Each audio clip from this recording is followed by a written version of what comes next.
92.7 KUFM Benin City. First, the headlines.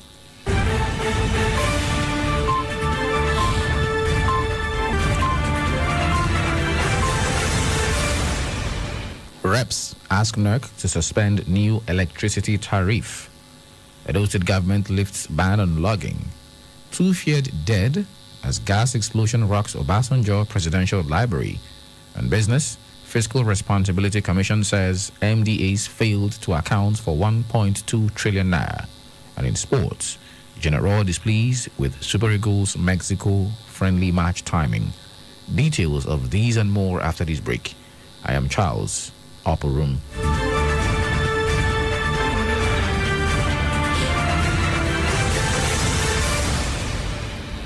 Now the news in detail.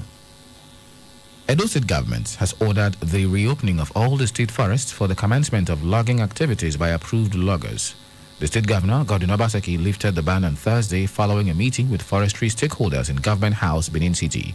Chinedu Ekeja reports that the governor, however, charged the stakeholders to work with the government to protect the state forest assets from depletion. Since March 30th this year, all logging activities in Edo State Forest Reserves have been put on hold following reported cases of exploitation and abuse by illegal timber loggers and other contractors. However, after consultation with relevant stakeholders and investigations of all reported cases of exploitations, Governor Godwin Obaseki has decided to lift the ban. In terms of policing the forests, recall that we have given more resources to the Marine Police on the Gile Okomo River axis. We are putting the resources to deal with that situation and bring that area to normalcy. What is the way forward? First, I've heard all your pleas and the entreaties from all of you, and I hereby today order the reopening of all our forests. The loggers have, however, been tasked to join hands with the government to preserve the forest and safeguard them from abuse by bringing a sense of coordination in the industry. The governor also informed them that copies of the Forestry Commission Law and Forestry Bill will be in circulation for their input before they eventually get passed. We're giving you this gesture in the hope that you will work with us to protect your interests. When we finish all what we're doing, we will have a very aggressive reforestation plan. We also have decided that we want to support your association and your groups so that we can have strong groups and associations that can help us police and work with us to bring sanity to this place. We want each trade group, each association to come up with a list of their members in every location. We have a special task force, we go round.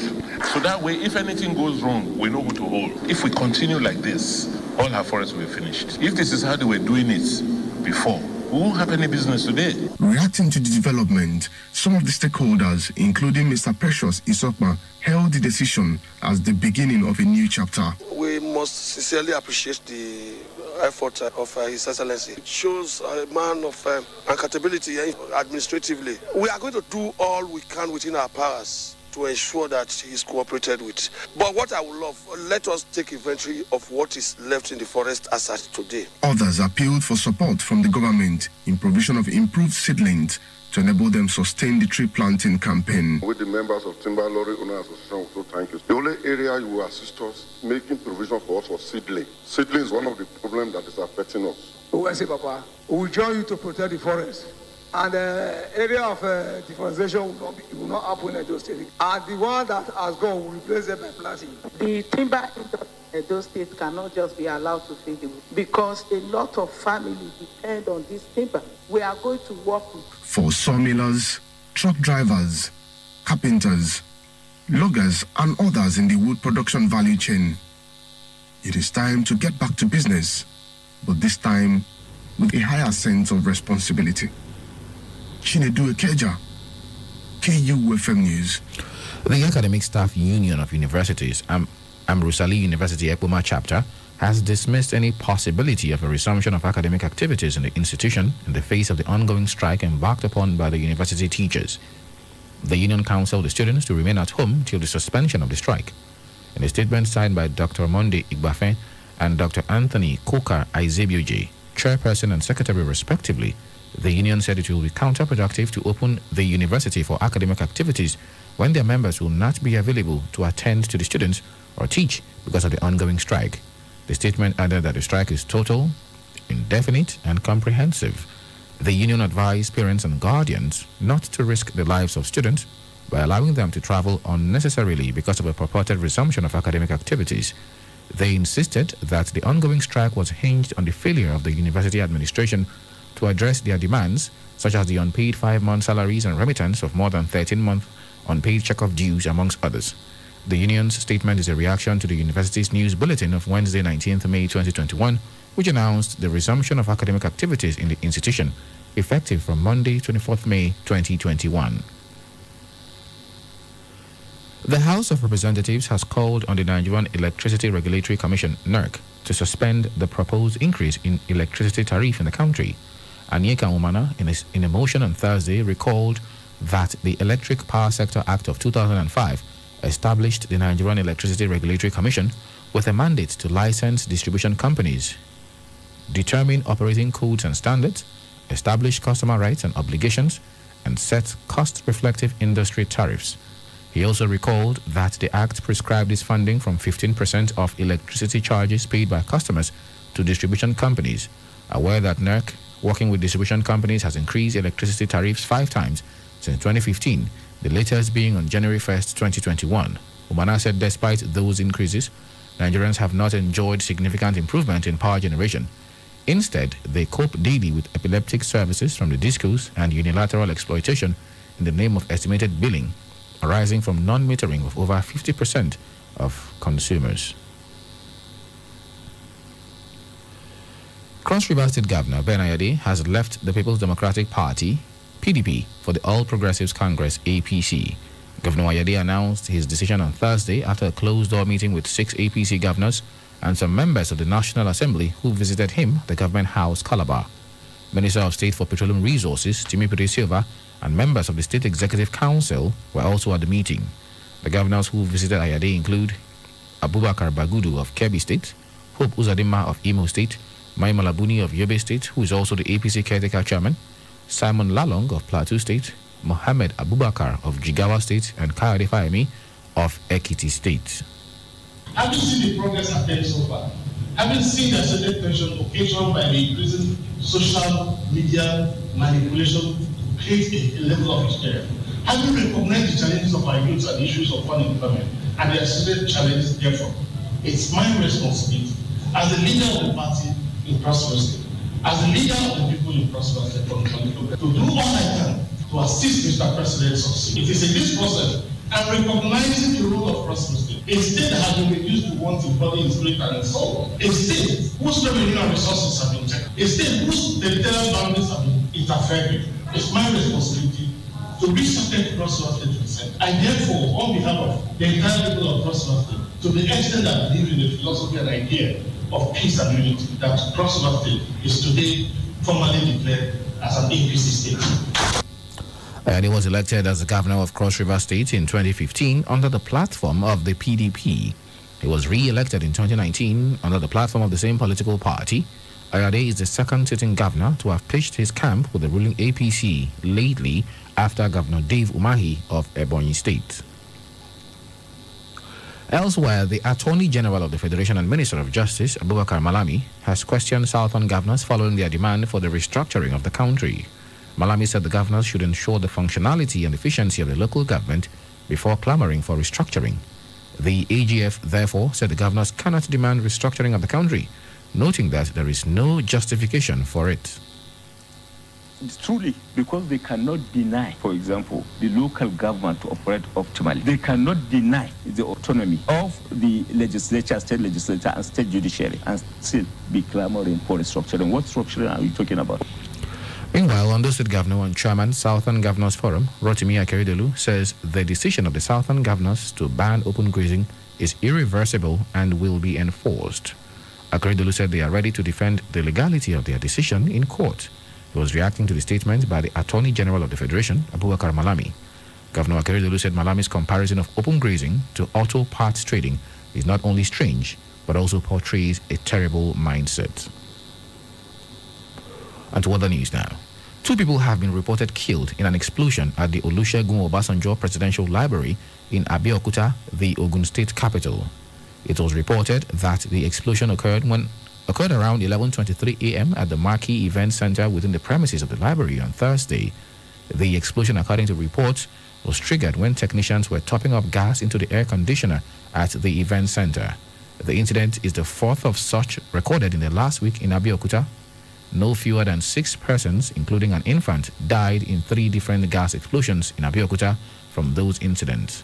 Recall that Conference Hotel in Abeokuta, owned by former Governor Gbenga Daniel, was also hit by an explosion, killing 2 and injuring 3 others. Coming up in the moment on our business news, Fiscal Responsibility Commission says MDAs failed to account for 1.2 trillion naira. More to come in our business news this morning. Stay with us, please.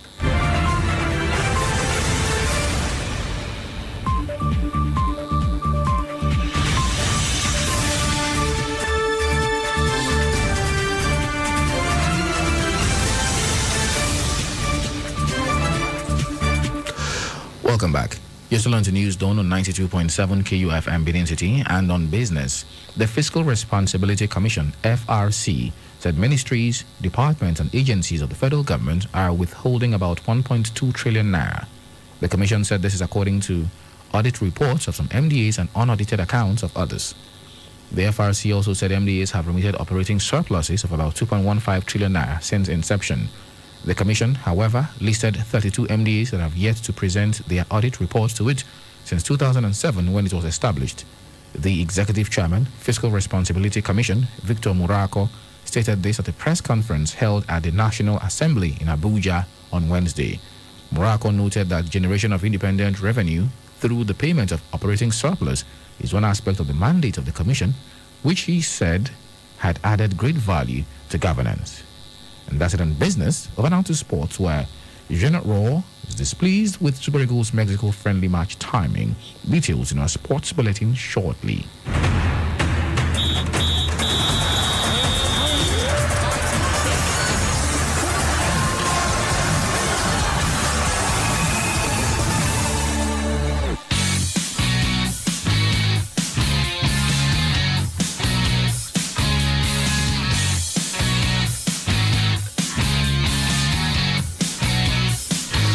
Super Eagles technical advisor, Janet Raw, says he is not happy with the timing of his side's friendly match against Mexico, as he will be unable to count on the services of his first team players.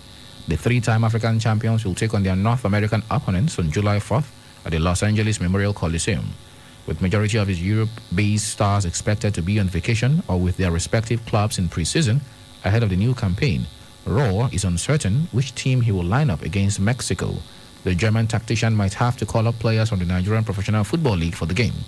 The friendly match also comes outside of the FIFA window for international matches. The Super Eagles have another game scheduled for next month against the Indomitable Lions of Cameroon in Austria. And finally, in sports, Tyson Fury's US promoter, Bob Arum, says former WBC champion Deontay Wilder will not step aside to allow the Briton to fight Anthony Joshua in August. The 32-year-old Fury, who knocked out the American in the 7th round to claim the title last year, agreed to face Joshua in Saudi Arabia, but Wilder's team forced an arbitration hearing which concluded he had a contractual right to face Fury for a 3rd time. Arum said the Gypsy King was angry when he learned that the fight against the Bronze Bomber will take place. The fight is scheduled for July 24th in Las Vegas. The promoter believes a showdown between Fury and Joshua could be arranged for in the winter if they win their respective fight this summer. Joshua holds the WBO, WBA and IBF belts, meaning a bout with the reigning WBC champion would have been the first at heavyweight for all 4 world titles. Meanwhile, Joshua has been given 48 hours by the WBO to prove his fight with Fury can go ahead before he's ordered to face Alexander Usyk.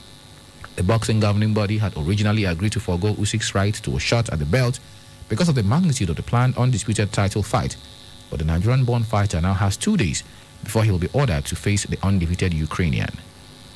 And that's it on sports. With that sports story, we come to the end of our package this morning. But before we leave, a quick recap of the headlines.